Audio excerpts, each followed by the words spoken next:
Amma ba'ad, we express our praise and gratitude to Allah Ta'ala, and we seek blessings upon the Prophet Sallallahu Alaihi Wasallam.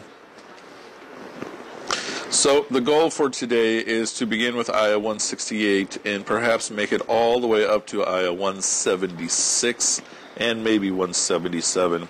177 is nicknamed Ayat al-Bir. And part of our discussion is going to be on the single most popular topic in Muslim circles, and that is food. Good. But what we're going to see is that the first mention here is not actually about food. So I'll read through the whole translation, and then we'll go through it ayah by ayah.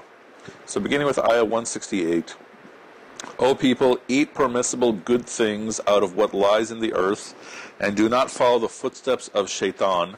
Indeed, he is an open enemy to you, open enemy for you. He orders you only to do evil and immodest acts.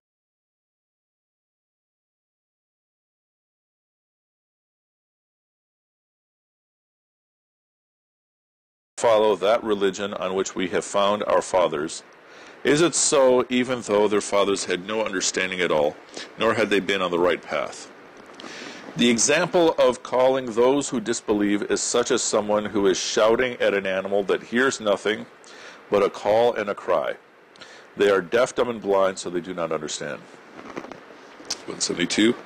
O you who believe, eat of the good things we have provided to you, and be grateful to Allah, if it is He whom you worship in real terms. He has only prohibited for you the carrion, blood, the flesh of swine, and that upon which the name of someone other than Allah has been invoked. Then whoever is compelled by necessity, neither seeking pleasure nor transgressing, there is no sin on him. Verily, Allah is most forgiving, merciful. Verily, those who conceal the book Allah has revealed, and earn thereby a small price, they eat nothing into their bellies but fire, and Allah will not speak to them on the day of judgment, nor will He purify them, and for them there is painful punishment. They are those who have bought the wrong way at the price of the right way, and punishment at the price of pardon. How well they endure the fire. All that is because Allah revealed the book with truth, yet those who have opted for dissension about the book are in extreme division among themselves. Okay, a lot of tough ayahs today. Okay, so let's begin with Ayah 168. Ya ayyuhan nas. So, O humanity. Okay, so this first point is addressed to all of humanity, not just to the Muslims. Okay. Kulu, eat, mimma fil ard, eat what is in the earth, halalan tayyiban. What is halal and tayyib. وَلَا تَتَّبِعُوا, and do not follow خُطُوَاتِ الشَّيْطَانِ, the footsteps of Shaitan. إِنَّهُ, indeed, he is lakum, for you, aduwwum mubin, a clear enemy. Okay. Now, what is this ayah telling us? Eat of what is permissible in the earth, halal and tayyib. Okay. This ayah is not about food. This ayah is about anything that you take in. So anything you take in with your mouth, anything you take in with your eyes, anything you take in with your ears, anything you take in with your touch. Okay? Anything that you take in. The word kulu, which translates as eat, is used for multiple things in the Quran. So for example, same surah,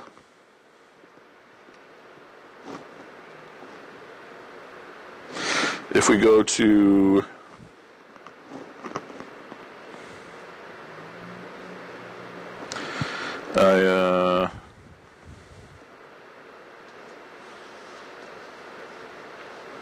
where's the ayah? Okay, so look at ayah 275 of the same surah, which is about riba. Okay, which we won't be getting to for quite a few months. Okay. الَّذِينَ يَأْكُلُونَ الرِّبَا. Those who eat riba. Same word, same Arabic word. So the point I'm making here is that this first mention of this ayah is not specifically talking about zabiha meat. Okay. This first ayah, ayah 168, is saying to all of mankind, consume, take in anything, only what is halal and what is tayyib. What is tayyib?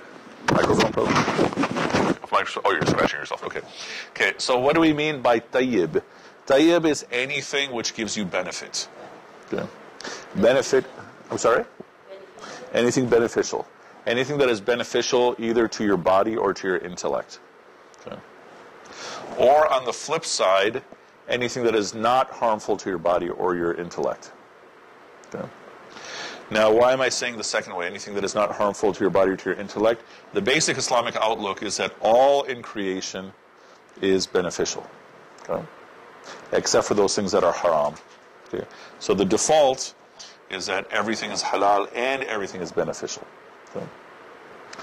But to make the point further, of all the halal things, take what is beneficial to your intellect, take what is beneficial to your body. Okay? So we would probably include the spirit also, but the basic idea being anything I see, okay, is going to affect me. Okay? It's going to affect my heart. Right? It might affect my intellect, it might affect my body, but it's definitely affecting my heart. So that would be spiritual. Right? But this is a very, very fundamental point that all day long we're taking things in. We're hearing sounds, we're seeing things, we might be eating things, we're touching things. Okay? So here's an instruction: stay away from everything that is haram. Okay? Not just food.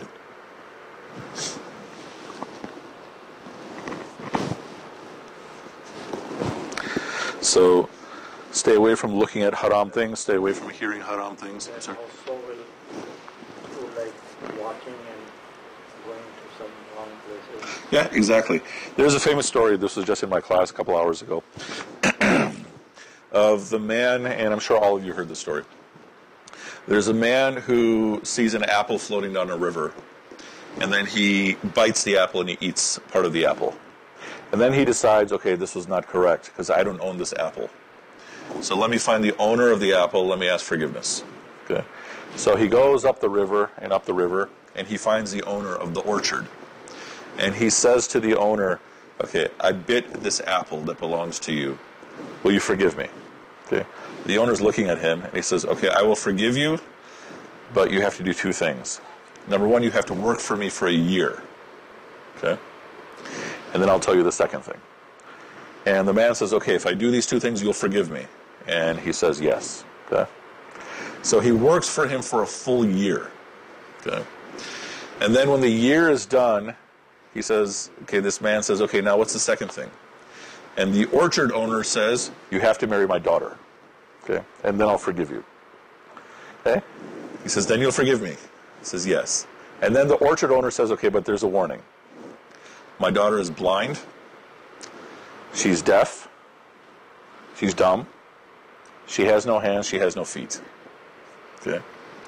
And if you marry her, then you get forgiveness. Okay? So he says, okay. All right. So then it's time for the nikah. And then they get married. Okay, this is the old style nikah. He doesn't even see her until after the nikah, right? Then he goes to the private chambers and he sees her and he's shocked. Wait, this is this beautiful, healthy woman, right? Okay. And then he asks, wait, your father told me all these things about you. And then she says, okay, my father said I was blind because I've been blind to anything that is haram.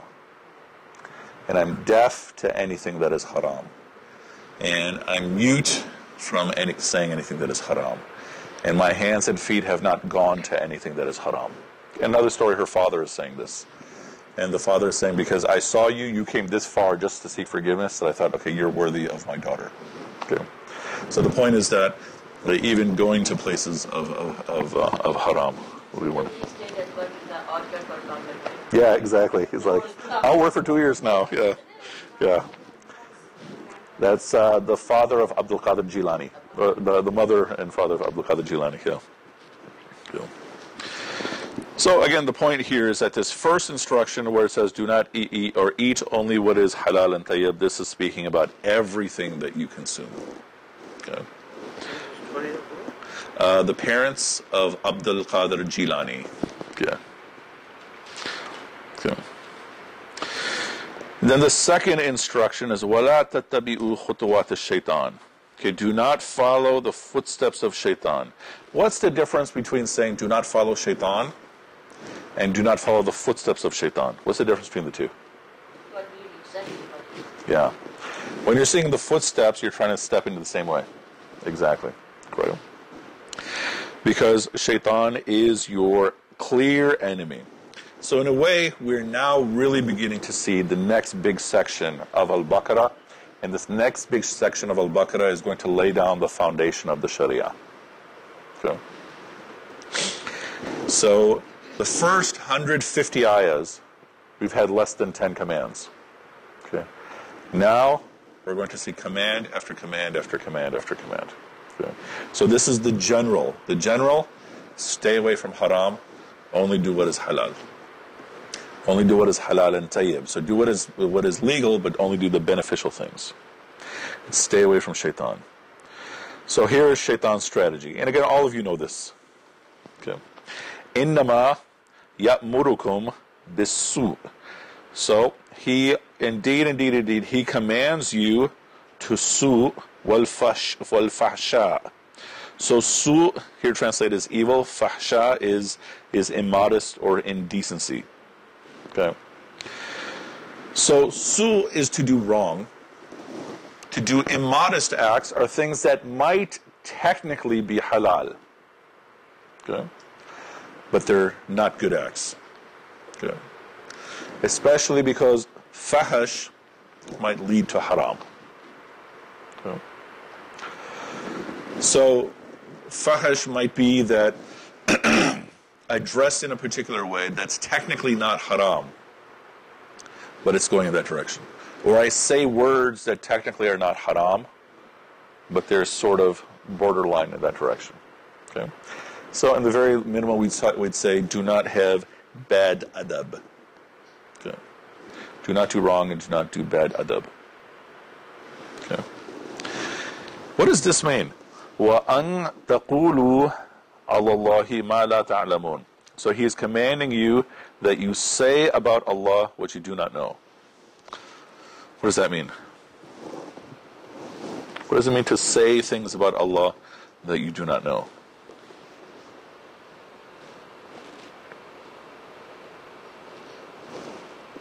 So what if we do the opposite? What does it mean to only say things about Allah that you know? Okay, so whatever I know about Allah, where is it going to come from? It's got to come basically from Quran. Okay, so it's basically saying Shaitan wants you to move beyond what you already know about Allah Ta'ala and add more. Okay, so is Allah the creator of everything? Yes or no? Obviously. Is Allah the creator of Shaitan? Okay, but out of manners, we don't say Allah is the creator of Shaitan. Okay, He's the creator of Shaitan, right? A'udhu billah of, A'udhu billahi min shaitan rajim. But out of good manners, we don't say Allah Ta'ala is the creator of Shaitan. Okay, is He the creator of all things that are good? Yes. Is He the creator of all things that are evil? Yes. But out of manners, we don't say that. It's understood. Okay. Now, the basic point being that there's some things about Allah that we stay away from saying, even though we know it's true. So everything that happens in the world is good. Okay. But So somebody asked, why is created Shaitan? Whatever he was, and so if someone asked, did Allah created Shaitan or the evils? Always in this Western European culture. Yeah, sure. It's all the time we face this question. Yeah. Yeah. So, I mean, I would give this same answer, that, yeah, Allah created everything, but out of manners, we don't say that. Right? Okay, is everything that Allah created good? What do you think? What is that? Everything that Allah created, is it good? I'd say yes. Yeah? But, I mean, we don't say shaitan is good, right? But if Allah created shaitan, everything Allah created is good. Right? But shaitan, evil, we don't apply that. Okay, don't we commonly say that all in the universe is Muslim? All the trees are Muslim? Don't we say that? All the skies are Muslim? What do we mean? That all the trees are Muslim, all the rocks are Muslim, all the water is Muslim? What do we mean? So it all obeys Allah's command. Okay, so therefore shaitan's Muslim. Okay. But maybe in a way you can say that there's a purpose. Maybe to keep us like which way we're going. So Allah Ta'ala is making shaitan do whatever? Okay. So, yeah. Well, earlier you said that it's you're bringing about, Allah's bringing about creation, and I think it was you, and growth in which the manner for which it was intended. Okay. I think that was you, right? Probably, I don't know. Maybe not. That Allah will bring something about and create it and grow it and nurture it in the way that it was designed to grow and nurture. Sure. So the trees and the rocks obviously are going to do what they're commanded. Yeah. Us and the jinns have a different ability. Okay. So, Ask your question. okay, so if the trees and the rocks are all Muslim because they all obey Allah Ta'ala, that Allah Ta'ala, they have no free will, Allah Ta'ala is making them do whatever. From that definition, is shaitan Muslim? Well, he disobeyed what Allah said. Okay. So you're saying no, Muhammad? Argue it. I would say in the beginning, shaitan is good. Okay. Because he worships Allah. Okay. But he also has free will. So Okay. he used that and Okay. Okay. Okay. This is the point that I'm raising, that this is all the gray area speculation.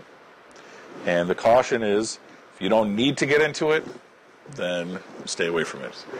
Sorry? What's the gray area? So gray area is, all right, did Allah Ta'ala make shaitan do what he did? Right. So does Allah Ta'ala still control free will? Okay. Saying for most people, this is where you're getting to the gray area. Now you're saying things about Allah, what you do not know. Right. Sometimes we do have to answer those questions. For college students, the biggest question that I get is free will versus predestination. So some people do have to address those questions. But the point is, shaitan's strategy is what? What are we saying when he wants you to do evil, when he wants you to do fahash, when he wants you to say about Allah what you do not know? He wants to take you from the stable, solid ground and put you on shaky ground.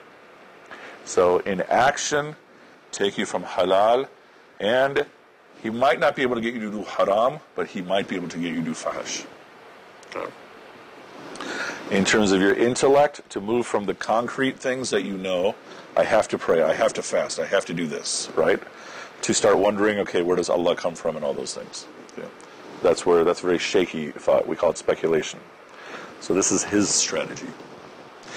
So he's trying to take you from stability to instability, and then, inshallah, to kufr. Because this is a problem that a lot of people face when they get into theoretical arguments. They have these big theoretical arguments, but they don't pray. Right? And the point is you have to pray. Okay, there's no debate about that point. Okay. وَإِذَا قِيلَ لَهُمْ اتَّبِعُوا مَا أَنزَلَ اللَّهُ. When it is said to them, follow what Allah has sent down. Okay. قالوا, they say, bal, meaning no, nattabi'u, we follow, ma alfayna alayhi aba'ana, what we have been receiving essentially, or what we saw from our fathers. Okay. Don't we all do this? All of us, I think our parents are Muslim. So how is this different? Are we following the way of our parents? Hopefully you put some thought and akal into it and came to your own conclusion as well. Okay, so what if I lived my whole life with Muslim parents and I became Muslim just like them? I didn't think about anything else. How am I different than this? I'm sorry? I said in this society it is different. This society is very hard. You have, a belief, my father did like But here they question for the purification. I mean, that's what they are taught, don't you think? But the child, even child, starts saying, I don't think so. That's the first time. I don't think so. Right? So here they are trained. So that's the question. So, generation, I'm sure questions. do you think this is also true in Christian households? What do you think? Is this everybody, or is this is it all households, or is it just minority households? What do you think? No, unless I don't know. I don't know. Because when you go to I don't when you go to those households of the Oremas came from India or from those, and their children are growing in that, and that's where they are living, and they are happy. No American friends. Maybe they do. Maybe that they are in the pond. Okay, so they're in the bubble. I don't know about the Islamic schools. Uh-huh. Full-time Islamic schools. How the children think. Uh-huh. We don't know. Mm-hmm. But I think we need to find out. Yeah. So it's really important, Brenda. Yeah. But I know that because sometimes because I visit Brenda, I went to some schools, and all my schools, not our full-time Islamic schools. We should have some signs and when जिस लानत से निकालना चाह रहा थे आप उसी में फिर करार this is the main so that can happen here too. Yeah, sure. Just like when those Amish people. Keep everybody in a bubble. Yeah. Okay. You were saying something? Yeah. Okay. So then they don't have questions. Okay. And then there are those children who play with double phone. Which is what? The parents, they say Allah, Allah. Yeah. Go and have their fun now. Yeah, that's a scarier one. You should look that way. Cool. So here, what is being said? Okay, they say instead of what Allah has revealed to us, we are going to follow what our fathers have done. And then the question to them is أَوَلَوْ كَانَ آبَاؤُهُمْ لَا يَعْقِلُونَ شَيْئًا. So is it not that, or is this so even though their fathers have no aql? Okay. وَلَا يَحْتَدُونَ, and they have not been on the right path. So what is the challenge here? The challenge here is the way I live my life most likely is going to conform to how I was raised, or it's going to be rejection of how I was raised. Okay? But my challenge is to follow what the Kitab says, right? So all these revivalist movements that come every century or so, often it is this basic point, that the way we're following the deen has gone off the rails, and the cure is to come back to Quran. Okay? So even if we look at Al-Ghazali's big book, Revival of the Religious Sciences, some say that you look at this as a tafsir of the Quran. Commonly when we think of tafsir, we think here's the ayah, here's the meaning, here's the ayah, here's the meaning. His is, understanding the packaging of the Quran for his time and place, but it is essentially a tafsir. Okay. Ihya Ulumuddin. Yeah. So it's basically a tafsir. Yeah. And so this is what you find every century, right? So the teaching of the Prophet, peace be upon him, is every century someone will come along who is going to revive the deen, revive the whole religion. Okay. So he's looked at as revivalist, but he's looked at as someone who took things in a very difficult or almost problematic direction. So usually the format is the community is following the way of the previous revivalists. And generation to generation, we start becoming much more focused on fiqh and much less focused on tazkiyah. Okay? And then the revivalist comes along, calling everybody back to the Quran, which means back to Iman, which means reviving tazkiyah and simplifying fiqh again. Okay?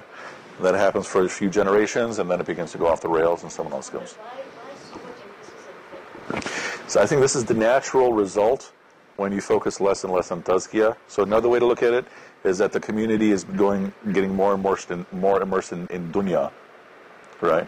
So you're not going to care about tazkiyah, because what does tazkiyah focus on? Getting closer to Allah. When you're immersed in dunya, you're going to care about fiqh, right? So Muhammad Abdul Wahhab, so he's in the 1700s, and he was Hanbali trained, but his approach was to become very, very literalist in everything. But the problem is his followers then use his teachings to start literally exterminating Shias, exterminating Sufis, and all these things. And so that was a very serious problem in terms of his outlook. At the same time, you have Shah Waliullah, who then is really focusing on the philosophy and the ideas of the day. So Shah Waliullah is probably far more influential. Muhammad ibn Abdul Wahhab is mainly influential because so where he was from, there was a group called the Ikhwan that formed. Not Ikhwan al-Muslimun, just a separate Ikhwan. But I'm saying Ikhwan is different than Ikhwan al-Muslimun. This is a different Ikhwan. So this is an Ikhwan, it's called Ikhwan, it's in pre-Saudi Saudi Arabia. Then the House of Saud comes along, they get the support of the British, because the British ruin everything. And then the Saudi family makes a deal with this group, the Ikhwan. And what happens is essentially Wahhabi Islam becomes the state religion. Right? So this is all at the end of the 1800s, beginning of the 1900s. And so Lawrence of Arabia is basically part of this story. Because Lawrence of Arabia is trying to get the British to fight the Ottomans. Yeah. So a lot of people say there's no such thing as Wahhabi Islam. No, there's definitely a Wahhabi Islam, which is different than Salafis. So Salafis are basically Quran, Bukhari, Muslim, but Wahhabi is different because Wahhabi has a relationship with the House of Saud. Yeah. Ikhwan al-Muslimun is something in Egypt that starts, and they're like the twin of Jamaat Islami. Yeah. Yeah. So Ikhwan al-Muslimun, so the Muslim Brotherhood started out as sort of a Sufi movement, right? And they shifted more towards social service. So their idea is that we need to revive Islam, start with the self, then the family, then society, and then the state, right? And they're primarily, the best way to call them is a social service movement. You know, they build masjids and they give other social services. Jamaat Islami was primarily a political movement, right? They say that the problem is a political problem, right? Yeah. So they're all different revivalist groups, but the basic point that I'm making is that the pattern throughout our history is that as the Ummah gets more immersed in dunya, then you see the rise of all kinds of fiqh that become super, super detailed. And the revivalists are basically trying to clean up all the cobwebs and bring us back to Quran. And sometimes they directly say we have to come back to Quran. Sometimes it's just they're repackaging the whole deen in a time that's relevant for the time and place. So Rumi is another such revivalist. Rumi is basically taking Imam al-Ghazali's ideas, who's from 100 years earlier, and putting them now through poetry. Like if you read Ghazali and then read Rumi, you'll see Rumi's going straight from Ghazali. The part that nobody shares about Rumi is Rumi was a scholar of Hanafi fiqh. His dad was a scholar of his town, then he became the scholar of his town.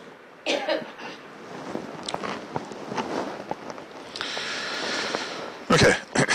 G. So many people think that we should just follow the Quran and the fathers. So it's not so much to follow, it's not wrong to follow your father's way. It's only wrong if it overrides Quran. Yeah. And often, even there, we have to be careful because sometimes a lot of our cultural practices are not overriding Quran. So we don't hear the fight anymore, but up to 5 years ago, 10 years ago, 15 years ago, people used to really speak against Quran Khanis, right? Khatm al-Quran, saying this is a bid'ah and stuff like that. And what they miss is that, okay, when someone dies, like in our culture, this was a grieving process, right? And if you take that away, then how are people going to grieve? You actually have to give them something different to do, right? And so a lot of times what happens is that when people get too pious, they remove things that actually were providing a benefit. Yeah. A Quran Khani can be a problem if everyone's going and nobody prays, right? But the point is that this was a technique in our culture for people to actually go through grief, right? Or when you buy a house and have all those things become celebration. You think that you say that that's right? So I'm not saying that's right, I'm saying it's okay. It's not a problem, right? If they say it's fard, that's a problem. Yeah. I was reading about this I tried to understand. Not only that, it's about like warming parties. Yeah. That's what led me to all these. Yeah, sure. And I don't know, two people like one, and then again came to the Bida. Okay, this is a good question. That shows this is Bida. Okay, so sometimes we hear, okay, وكل بدعة ضلالة وكل ضلالة في النار. So every bid'ah is misguidance. Every misguidance is in fire. Okay. But what kind of bid'ah are people talking about? Bid'ah in matters of aqidah. So if I say a'udhu billah, there's two Allahs. Okay, that's the forbidden bid'ah. If I say there's a prophet after Prophet Muhammad, peace be upon him, that's a forbidden bid'ah. Okay. So let's really think about this. Some people say if you use tasbih, that's a bid'ah. Okay. But it's not a bad bid'ah. Okay. So at the time Abu Bakr is Khalifa. Okay. What was the form of the physical Quran? Physically speaking, where was the Quran? So it was on some pieces of paper, some bones and stuff. And Omer, may Allah be pleased with him, tells Abu Bakr, we have to put it into a book. Okay. And what did Abu Bakr say? How can I do it? The Prophet didn't do it. Okay. And then Omer says, this is khair. This is khair. And then finally Abu Bakr agrees. Okay. And then they bring in Zayd ibn Thabit. Okay, you have to put this into book form. He says, how can I do something the Prophet didn't do? And they convince him. Okay. So finally they put the whole Quran into book form. Some say it wasn't in book form, it was 114 individual sheets. But that's a bid'ah. Because the Prophet didn't do it. So that's a good bid'ah. Having a carpet in your masjid is a bid'ah. Having a roof on your masjid is a bid'ah. Right? So these are not bid'ahs in matters of belief. If I decide, okay, in salah, we're going to do 3 sajdas, that's a bad bid'ah. See? Yeah, Tara. So bid'ah is innovation.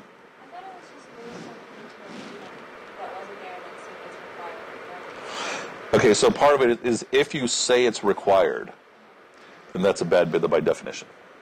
Oh, so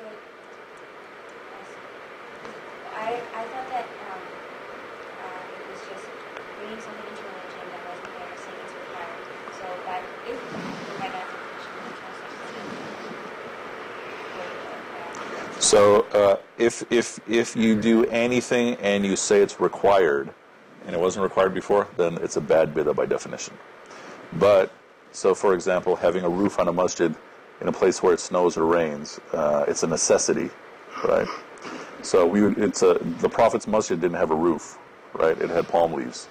And so that would be an innovation, but because it makes it easier for people to pray, you'd call it a good bid'ah, right? So the key thing is, it's bid'ah in matters of aqidah.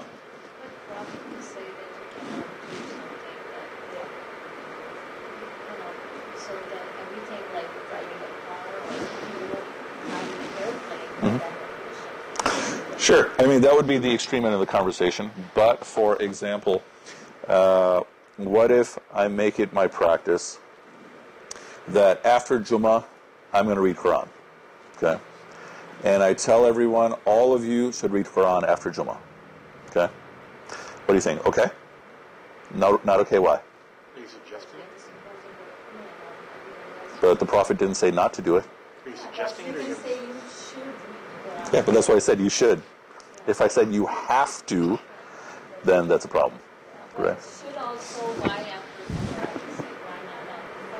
after Okay. So we'd say, let me change it. What if I say, okay, the Quran says, or we have benefit for reading Quran after Fajr, so let's extend it to Zohar also. What do you think, good or bad? Quran is good. If you can do it, good. If I say that you have to, then it's bad bid'ah. Yeah, right? And so the key thing is that if I am telling you something's required and it's not required, that's a bad bid'ah. If I'm changing some things in matters of basic aqidah, that's bad bid'ah. Everything else, a good bid'ah is something that makes it easier for me to pray. Okay? So, I have tasbih. Is tasbih good bid'ah or bad bid'ah? Good? Okay. So now what if I say, this is my grandfather's tasbih? Is it okay still? What difference? Okay. What difference does it make? Okay. Okay. So what if I say, this is my Sheikh's tasbih, and if you use it, it'll give you further protection? No. Why not? Why? The grandfather is out of my love. Okay. But why is that wrong? Because that's shirk. How is that shirk? Because you're thinking that shaitan has power. No, I'm saying that Allah Ta'ala puts these powers through the Sheikh. Yeah, but that to me is shirk. Why? Only Allah. What if I say, Again, you're saying you're just implying that Allah, that Allah said this, but Okay. do you know for sure? okay, I could be completely wrong, Yeah. right? But I'd say more than likely, it's probably going to help you out. But that's your opinion. Okay, fine. But this is in the history of our tradition of Qasida Burda. That's where we have to follow this Okay. ayah, and you shouldn't blindly follow Okay. this ayah. Well, Yeah. and the question is, again, is it a compulsion? Is there some compulsion there that you're I'm saying? not forcing you to do it, but I'm You have to saying do that, you if have you to do believe this, that. it'll benefit you. Oh yeah, then I. If you're giving it out of love, Sure. and you're saying here's a suggestion, Yeah. then you have your decision to make, and the person Okay. who's taking it has their decision. Okay, so I'm not forcing you to do it, but I'm saying it'll be really, really beneficial. Yeah, Adi. Okay.